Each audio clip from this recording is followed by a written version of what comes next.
Здравейте от джунглата на фитнеса. В момента се намираме в ловен парк. Тази седмица реших да направя един много интересен за мен експеримент. Да сравня няколко активности на една и съща локация, изпълнени за едно и също време, какъв енергоразход дават.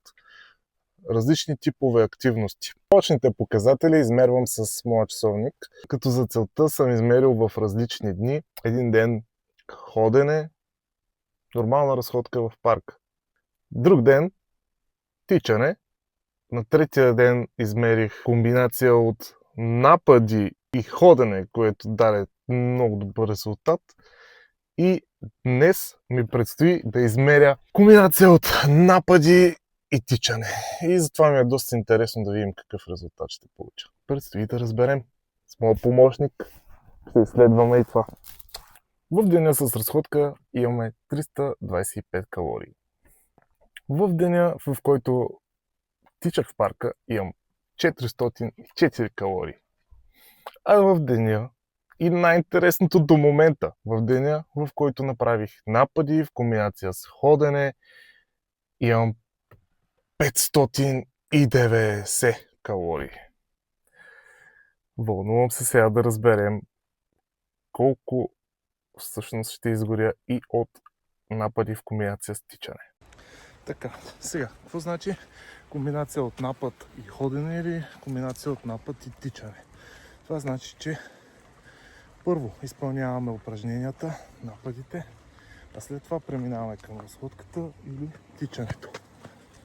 Така, в случая аз правя 10 серии по 40 ходещи напади, което се пада по 20 на крак. Това е една серия. След това почивам, докато малко сваля пулса и правя следващата серия. Нападите изпълнявам в ходещи напади. И започваме 1, 2, схождам си кученцето и продължаваме.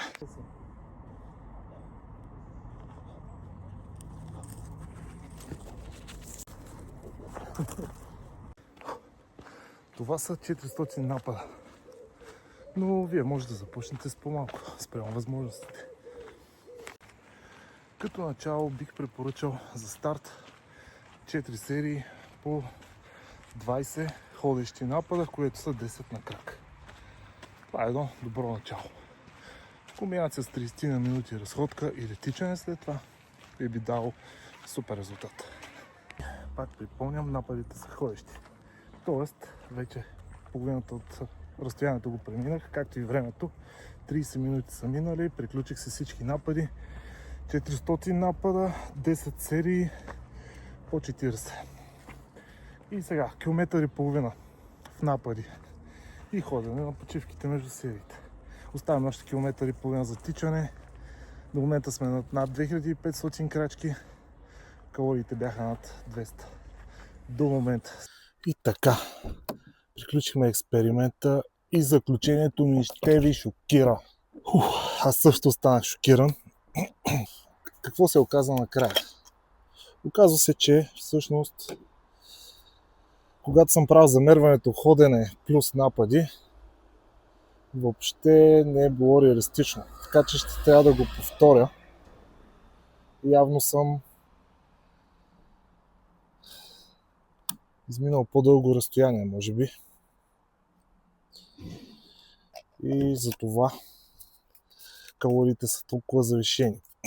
Така че ходене плюс напади да показва 500. Сега се правя едно кафенце. Докато ви говоря, за малко да забравя да се сложа капсула кафе в машината, без да правя реклама. Ходене плюс напади да показва 590, а всъщност какво се оказва? Напади плюс тичане показва, не знам дали ще може да видите, 500. Та да, вероятно съм изминал повече разстояние. Предния път и това е причината. Ще повторя експеримента с ходене плюс напади плюс ходене и ще кача в следващото видео резултата с кратко обобщение. Но това, което ще ви изненада още повече е, че часовниците мерят само моментен енергоразход. Тоест, това, което показва часовника, не е съвсем обективно. Да, то върши чудесна работа при кардио, тъй като там горенето на мазни и енергоразхода е основно по време на кардио. Но при силово натоварване, както в случая нападите, не е така.